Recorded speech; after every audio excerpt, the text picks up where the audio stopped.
We're into now the top 17. Yeah. One more quarterback to talk about today, and that quarterback is a little bit in limbo. We don't even know what team he's going to play for. No. He's a 17 quarterback, and he doesn't have a spot right now. He's being screwed. There's no other way to say it, and that's where we're going with Baker Mayfield. Yeah, I know last year might have not been, to your stats and your eyes, you might go, I don't know if he's the 16th or 17th or whatever best quarterback in football. I think we all need to pump the brakes. We do. First off, Baker Mayfield has a big-time arm. I mean, it's big time. It's a game-changing arm. And again, just go back and watch some of the throws he made early in the year before he got hurt, or even when he was just hurt a little bit early in the year and it hadn't gotten to, oh, no, he hurt his shoulder more, and oh, no, he's got another injury to go along with his shoulder. Because if you watch early in the year, whether it's the Texans, the Chiefs, even the Bears game, the Chargers game, I mean, shit, there's a lot of game-changing, big-time throws from Baker Mayfield. To back up your point, Right. I was over on Next Gen Stats. Cool. This is why I like you. The longest, and this surprised me. Yeah. The longest completed pass in terms of air yards, the actual distance the ball traveled in the air, Right. 66 yards, Baker Mayfield Donovan last year. Peoples-Jones in this Bengals game? Probably. Yeah. I don't know what play it was, but it was 66 yards in the air, and I would have thought it was Justin Herbert. He was second, 63 yards in the air. Baker Mayfield's arm is big time. I mean, it is. That's the one thing when you go back and watch it, you go, man, he makes a lot of throws that change the flow of the football game. So yes, he's got that. Sees the field pretty well. Are there times where he forces the ball and does some stupid things? Sure. I mean, we can get into that, but I don't think it's like, I don't look at it to go, oh, man, Baker Mayfield's he's reckless. I don't trust him there. I don't. Also, you've heard me talk about, first off, it wasn't great receiver play there last year. He did have an issue with Odell, whatever you want to say. That's the one thing when you go back and watch the throws from the year, that's the only negative, just going, Odell's open. Why didn't we throw to him? There had to be an issue there. It just pops off when you watch it. And like I told you at the time, I mean, I see some of those plays and go, wait, I know that Odell's the first read. He never looked at him. So there was some issue there. I don't know what it is. Now, the offense itself is not necessarily crazy creative, as you've heard me explain before.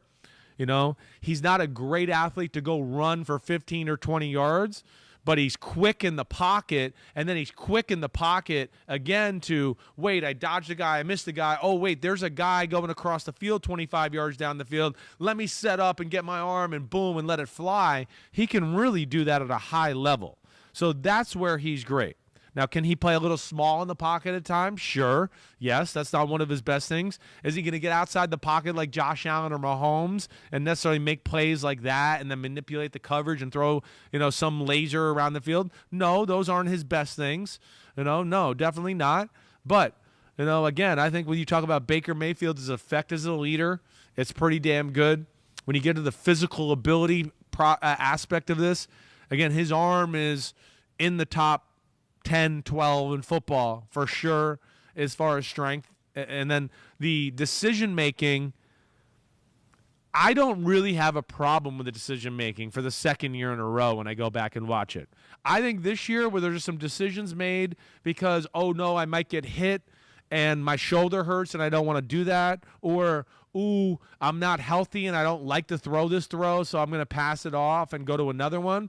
And that affected, I think, some of his decision-making, which happens when you're injured. You start to do that. But, again, I think too much is being made by the very end of the year when he was falling apart and being gutsy and trying to play. It's being over-evaluated, in my opinion, as compared to like I started off. When you watch the first 5 games of the year, and he's not, I know his shoulder's hurt in game 3, but he's not like totally incapacitated, you go, holy shit, the guy makes a lot of big-time plays and throws and sees the field pretty damn well. Yeah, when he's right and playing well, all you got to do is look at his 2020 numbers. And exactly, I think we have right. a There you go. comparison there, and he kind of started 2021 like that. And again, Yes. just had some issues there. Exactly. He's had a roller coaster career so far. So you're seeing here 2020 might have been his most efficient year, his best year in 2020 with the 26 touchdown passes and 8 interceptions. Took a step back in 2021, playing part of the year injured.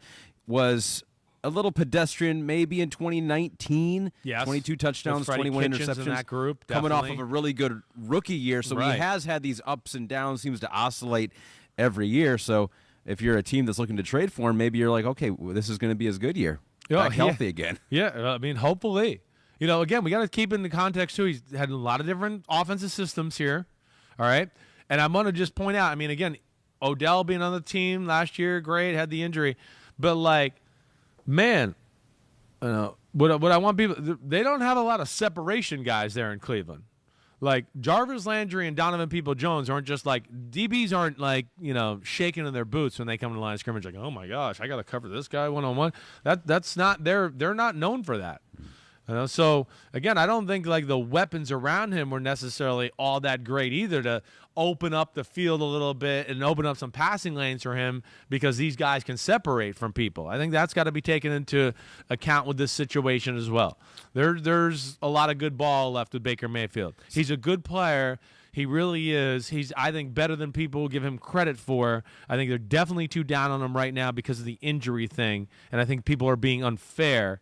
And last but not least, what I'll say about this situation is, I mean, he's really being over by the Cleveland Browns. They've done this to him. They put him in this situation. All he did was gut it out and play hard. All right? And then they went and did the Deshaun Watson thing, then continued to flirt with him, went and go visit him, piss off Baker Mayfield, which is crazy that they didn't think that would piss him off. Then release some things to the media about, I need an adult in the room and all that kind of stuff, right? So somebody there said that, all right? So then there's that, and now they're going to hold him hostage to where he has no team. At some point, it's going to be interesting to see where this goes. He might have to make them uncomfortable at some point. He might have to start showing up at the facility. He might have to. I mean, again, he can't afford, in my opinion, at this point of his career to just stand pat and let them control him and him be on their roster and go, well, we'll keep you and we'll pay you. We got to pay you anyway, so we're just going to hold you hostage until we get something you want. He needs to play. He's at the point of his career where things are going in the right direction, and they were really going in the right direction until he got hurt, and that kind of knocked things off kilter, and he can't just have a year of not playing quarterback here. Kristen, I'm going to try to pull an audible here. If you can get graphic 6230, it was what we started the show with, Simms's 21 through 40 quarterback countdown, because if the Browns have screwed him here, then there's maybe a team that could save him, right? We've heard the Carolina Panthers, and there's been some dabbling there. They got Matt Corral, but Kristen's done it again. Great job, Kristen. So you've got him, Baker Mayfield, at 17. So in your mind, he would be an upgrade for all these teams that have all these quarterbacks here, 21 to 40. Now, you know why some teams are going to stick with, the Bears are going to stick with Justin Fields because of the potential there. Right. That makes a whole lot of sense. But I mean, you see a bunch of teams here listed who you think Baker Mayfield would be an upgrade for. Yeah. At a certain point, isn't that why you're in the business in the NFL? Is to win, and to win right now. The Detroit Lions with Jared Goff. Now, I don't think the Detroit Lions are going to be anything this year, but you think Baker Mayfield would be an upgrade. 100%. That's one of the teams I still am low on the radar. If he gets released, I would not be surprised if I saw him end up there. I mean, even Miami, right? Tua, right? I get it. You invested in him. But you got a team now that's stacked. He's an upgrade. There's no doubt. There's no doubt. But this is where the politics of the sports get involved. This is like kind of where you're going. Yeah, there's the rookies. We know we're going to keep them. Sure. Right. Oh, wait. We got Tua. He's our number 5 pick in the draft a few years ago. We're trying to make that work still. And then you get into the Baker Mayfield. Hey, there's a perception out there about him a little that's going to hurt him in the eyes of some teams. And then there's also the future contract consideration that also cloudies the conversation too. Wait, we get him here. He's an upgrade. But shit, he played good, but damn, he wants $48 million a year now. We traded him, and now he wants $48 million a year. And man, we like him, but damn, we didn't want to pay him $48 million a year. So I think that hurts his value too. I think that's where he probably was asking for a lot. I think that's probably where things went wrong with Cleveland and him is he was asking for a big number, and they were going, that's a little much right now. We'd like you to prove yourself a little bit more. And then I think that's where the flirting with Deshaun Watson went and all that. So I think that's going to hurt him a little bit. But your point is valid nonetheless. The team that really jumps out there is Seattle with Drew Lock at 40 for you and Geno Smith, at 33? Yeah. they're talented. And then listen, that's scary because you're going to go there and you go, wait, I'm not just going to physically outshine them completely, even though I do think Baker's arm is better than those two. Yeah. So that's where it's scary. I've had some people go I wouldn't go there if I was him. That's scary. I'm not so sure. But, not that I wouldn't go there. I think Baker Mayfield would beat out Geno or Drew Lock, no question about it. It'd be a shame if Baker Mayfield doesn't play this year. I would agree. That would be a shame. I would agree. And he might play in Cleveland. We And don't know if he what's going to doesn't play, happen with Deshaun yet, and we don't know how many games he could miss potentially. So Baker Mayfield, number 17 for you, still looking for a spot in the he was a tough one. Lineup. When you play like that and you're hurt all year. He was 13 last year for you, so you did drop him down a little bit. But Right. Yep, I did. The one thing I just didn't love about his year is that, I do feel like he let the shoulder affect some decisions at times. And then, the other thing is just, a little bit of there was a few of the sourpuss moments, I'll say, for lack of a better way to say it. The Detroit game, he's mad at the fans booing him, and, he didn't play as well as he'd have liked, and he gets a little aggravated there. Those are things I wish Baker Mayfield would cut out, but there's still way more positives than negatives. Hi, I'm Mike Tirico, and thanks for watching.